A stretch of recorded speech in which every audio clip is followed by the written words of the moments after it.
আসসালামু আলাইকুম। এমন কিছু কথা আছে যেগুলো আপনি আপনার স্ত্রীকে কখনোই বলবেন না।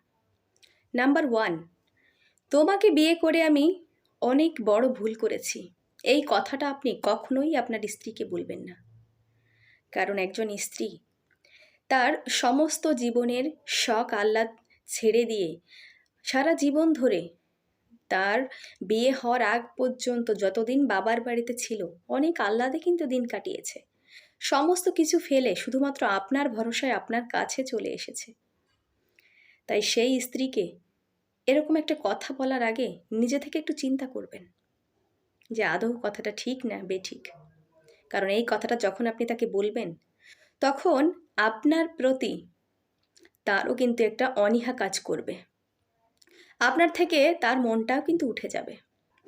নাম্বার 2, কাজ থেকে ফেরার পরে কখনোই স্ত্রীকে বকাঝকা করবেন না বা স্ত্রীর সাথে রাগান্বিত স্বরে কথা বলবেন না। কারণ আপনি যেমন অফিসে কাজ করেন, আপনার স্ত্রীও বাসায় কিন্তু অনেক কাজ করে। আর আপনি যখন কাজ থেকে ফিরে এসে আপনার স্ত্রীর সাথে বকাঝকা করবেন, তাকে রাগান্বিত স্বরে কথা বলবেন, তখন সে মনে মনে এটা চিন্তা করবে, সে কাজে থাকতো না, ভালো থাকতো। বাসায় এসে যত অশান্তি করছে। এইখানে কিন্তু একটা ভাবার বিষয় আছে। আপনি যদি আপনার স্ত্রীকে কাজ থেকে ফিরে এসে তাকে ভালোবাসা দেন, তার সাথে মিষ্টি কথা বলেন, তাহলে কিন্তু আপনার স্ত্রী ওয়েট করে বসে থাকবে কখন আমার হাজব্যান্ড বাসায় আসবে, আমার সঙ্গে সুন্দর করে কথা বলবে। আর আপনি যদি আপনার স্ত্রীর সাথে খারাপ আচরণ করেন, বকাবকি করেন, তাহলে কিন্তু আপনার স্ত্রী এটাই চিন্তা করবে সে যেন বাসায় না আসে। কারণ বাসায় আসলেই তো বিভিন্ন রকম ঝামেলার সৃষ্টি হবে। তখন কিন্তু আপনার জন্য সে আর অপেক্ষা করে বসে থাকবে না। নাম্বার 3, যদি আপনার স্ত্রী মা-বাবা গরিব হয়, কখনোই তাদেরকে ছোট করে কথা বলবেন না। কখনোই তাদের সাথে এমন কোনো ব্যবহার করবেন না, যাতে সেই ব্যবহারটা আপনার স্ত্রীর উপরে ইফেক্ট পড়ে। কারণ একটা মেয়ে কিন্তু তার মা-বাবাকে অনেক ভালোবাসে।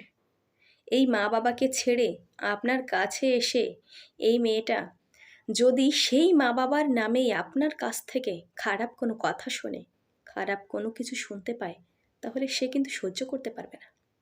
কারণ সেও তো একটা রক্ত মাংসে গড়া মানুষ, তাই না? প্রত্যেকটা মানুষের একটা ধৈর্যের একটা সীমা থাকে। আর এই সীমাটা যখন লঙ্ঘন হয়ে যায়, তখন কিন্তু কোনো সম্পর্কই আর টিকে থাকে না। হোক না সেটা ভালোবাসা, হোক না সেটা দাম্পত্য, হোক না সেটা অন্য কোনো রিলেশনশিপ। যখন কোনো সম্পর্কে আত্মসম্মান না থাকে, যখন কোনো সম্পর্কে বিশ্বাস না থাকে, ভরসা না থাকে, তখন সেই সম্পর্কটা কিন্তু কখনোই টিকে থাকে না। এজন্য আমি সবসময় বলবো, আপনার স্ত্রীকে আপনি খুব ভালোবাসুন, স্ত্রীর সাথে ভালো থাকার চেষ্টা করুন। দেখবেন জীবনটা অনেক সুন্দর হবে। ধন্যবাদ সবাইকে।